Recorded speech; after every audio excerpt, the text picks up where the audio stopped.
Olá pessoal, aqui quem fala é Manuel Neri, instrutor da Rede Treinamentos, e vamos para mais um vídeo da série sobre famílias Revit. Hoje vamos falar sobre os tipos de famílias no Revit. Então, como se classificam as famílias no Revit? Basicamente existem três tipos de famílias no Revit, tá?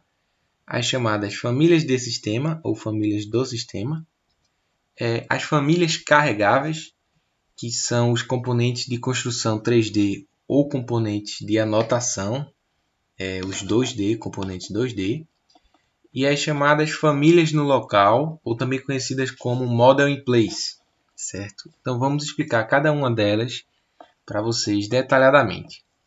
Primeiro, as famílias do sistema. Trazendo aí a definição da própria Autodesk, seriam aquelas que são utilizadas para criar elementos básicos da construção. Como assim?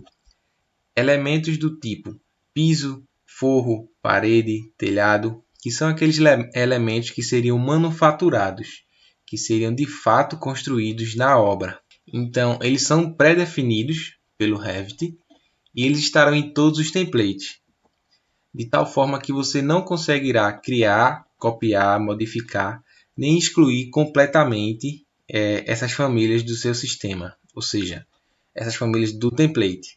Mas é permitido duplicar, copiar e personalizar os tipos dessas famílias. Então, se eu tenho uma parede carregada no meu template, eu posso criar vários tipos, várias variações dessa parede ou desse piso, do forro, do telhado, do que seja. Essas famílias também não podem ser salvas individualmente. Por exemplo, eu configurei uma parede aqui e eu quero fazer um arquivo somente dessa parede para utilizá-lo em outro projeto. Eu não consigo, tá? Mas o que é que eu posso fazer? Eu posso copiar e colar essa parede no meu outro projeto. Então, eu abro os dois projetos ao mesmo tempo e copio e colo. Seria a forma de reaproveitar as famílias do sistema. Essas famílias também podem hospedar outras famílias. Normalmente, elas vão hospedar famílias carregáveis.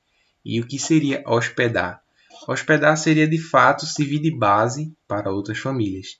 Por exemplo, as paredes, elas vão servir de base para as portas, para as janelas, como vocês podem ver aí na imagem.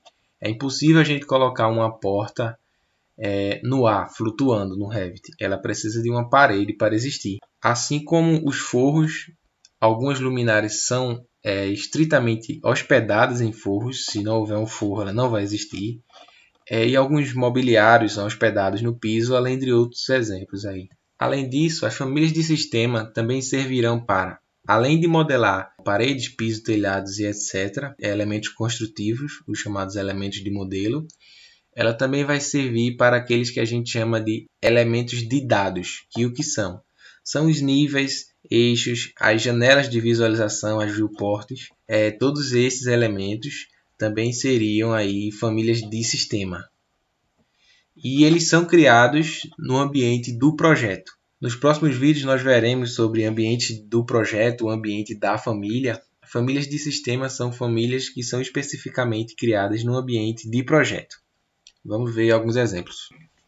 Estou aqui com o Revit aberto e esse daqui é o que a gente chama de ambiente de projeto. É aquele ambiente que você vai encontrar as opções de fazer parede, porta, janela. E aqui está um exemplo de famílias de sistema. Então, tudo aquilo que eu expliquei lá está aqui. Essas famílias são criadas aqui diretamente no ambiente de projeto. Não tem como a gente salvar ela em outro arquivo para reutilizar. A gente, de fato, teria que clicar nela, selecionar, Ctrl C, abrir um novo projeto que a gente queira e dar um Ctrl V para poder reutilizar. E como a gente descobre que uma família é de sistema ou não? Quando a gente seleciona uma dessas famílias, que a gente clica aqui nesse botão editar tipo, aparece aqui em cima família e a primeira coisa que vem dizendo aqui é família de sistema, dois pontos e um nome depois. Isso vai existir em qualquer delas. Se eu clicar aqui num piso, por exemplo, família do sistema, isso já me indica que aquilo lá é uma família do sistema, certo? Famílias carregáveis. Bom, segundo a própria Autodesk, são aquelas famílias que são criadas em um arquivo externo, que é o chamado arquivo RFA, também veremos mais para frente os tipos de arquivos do Revit, e a partir desse arquivo externo, ela pode ser importada, ou seja, carregada em outros projetos, em qualquer projeto. É esse tipo de arquivo que vai permitir você criar a sua biblioteca carregável, que é aquela que você vai importar em todos os projetos que você precisar. Bom, para que essas famílias são utilizadas? Elas vão ser utilizadas tanto para componentes de construção. O que são isso? São elementos 3D que, numa obra real, eles são adquiridos, entregues ou instalados dentro e ao redor do edifício. Se a gente for comparar com a obra real e a construção virtual, os componentes 3D, ou seja, as famílias carregáveis, eles não serão aqueles feitos em loco. Mas claro que para toda regra sempre há algumas exceções. Mas de uma forma genérica poderíamos dizer assim. Então seriam o quê? Seriam janelas, portas, mobiliários, vegetação, qualquer equipamento eletromecânico e outros exemplos aí que você puder imaginar. Além desses chamados componentes de construção, elas são utilizadas também para os elementos de anotação, que são aqueles elementos 2D que vão variar de escritório para escritório, que seriam, por exemplo, os carimbos, as folhas, símbolos e anotações, por exemplo, aí, o símbolo da elevação, o símbolo do norte, a indicação de corte. Eles podem ser carregáveis, importados em um arquivo e podem ser totalmente editados. De tal forma que qualquer elemento, tanto os 3D como os 2D, que sejam carregáveis, eles poderão ser criados, editados, alterados e excluídos do arquivo e também salvos em arquivos externos. Então, o próprio Revit ele já vem com uma biblioteca de conteúdo de famílias carregáveis.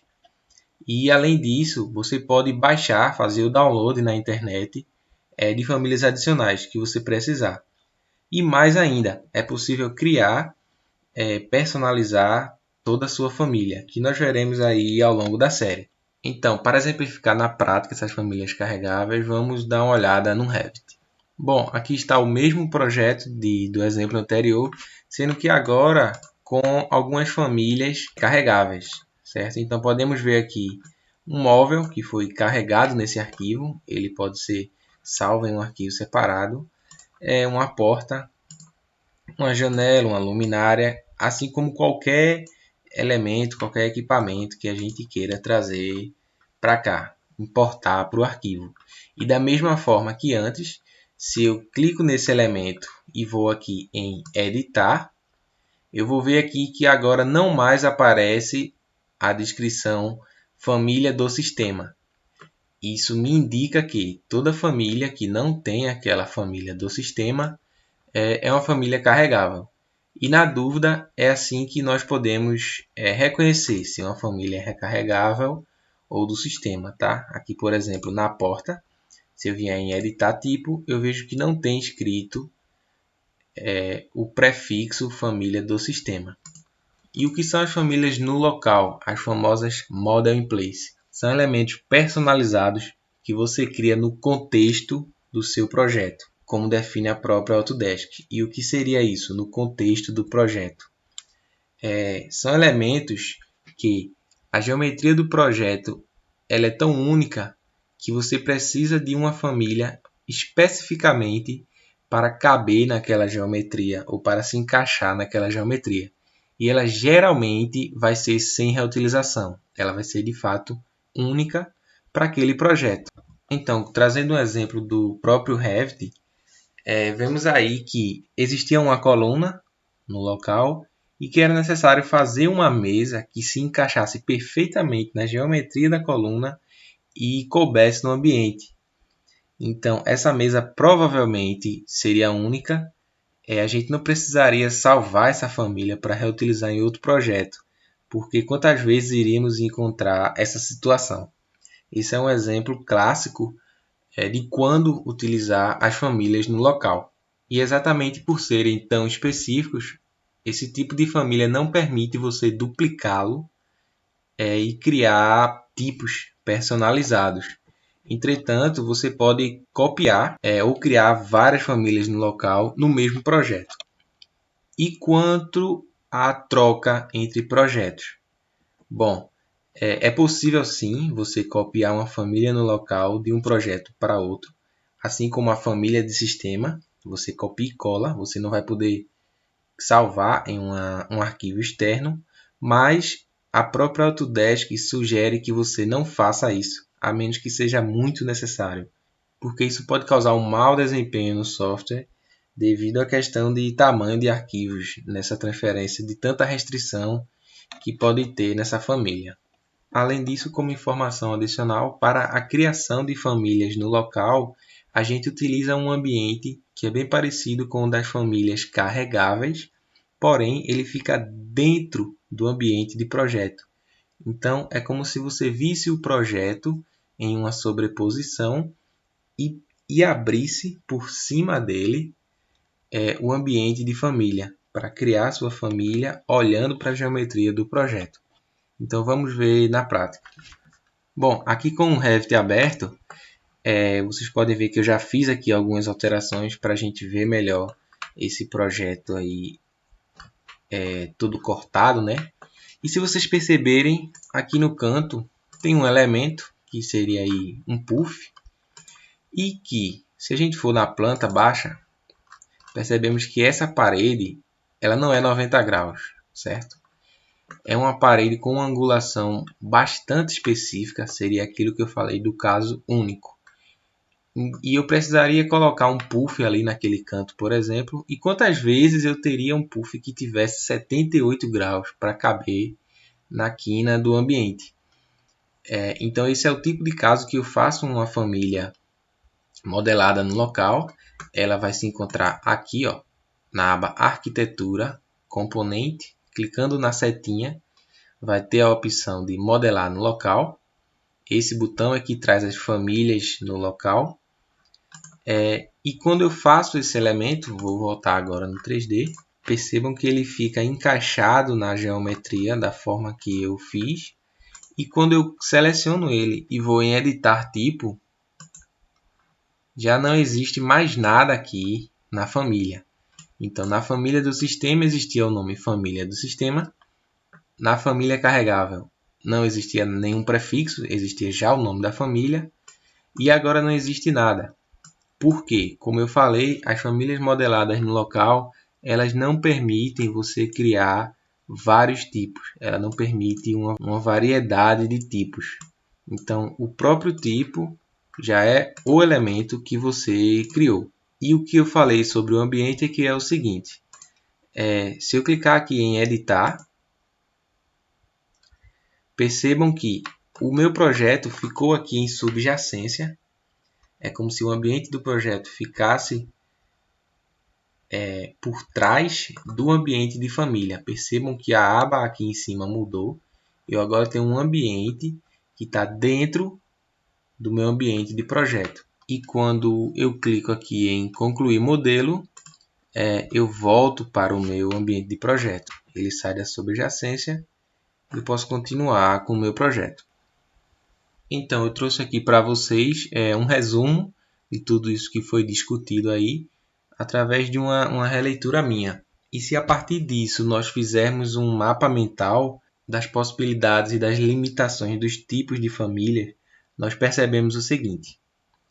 As famílias carregáveis, elas serão aquelas bem mais flexíveis, porém ela não deve ser utilizada para a criação daqueles elementos de obra manufaturados, como eu já falei, que são as famílias de sistema, né? Telhado, piso, parede. Para esses casos, sempre que houver uma família de sistema, utilizem a família de sistema para fazer a modelagem. Além disso, para os elementos de dados, que são os níveis, os eixos, também vamos utilizar famílias de sistema. Tirando isso, podemos priorizar famílias carregáveis, porque elas ajudam também a gente criar um procedimento, já que ela vai funcionar de forma semelhante em todo o projeto, um procedimento para quantificar, para configurar visualizações e etc. Por outro lado, as famílias no local, o Model in Place, poderíamos dizer que são bastante limitados, mas que são importantes para aqueles casos específicos que eu mostrei. Mas ainda assim, alguns escritórios de projetos e alguns profissionais, eles preferem evitar abolir as famílias no local do seu fluxo de trabalho. Então, para os casos mais específicos, eles também criam famílias carregáveis, embora não vão utilizar e reutilizar com tanta frequência. De toda forma, fica aí esse resumo para vocês consultarem, discutirem e deixarem sugestões aí nos comentários. Então era isso aí que eu tinha para trazer para vocês hoje. Espero que tenham gostado. Quem gostou, dá um joinha aí no nosso vídeo, se inscreve no canal, ative as notificações. Fiquem ligados e até a próxima.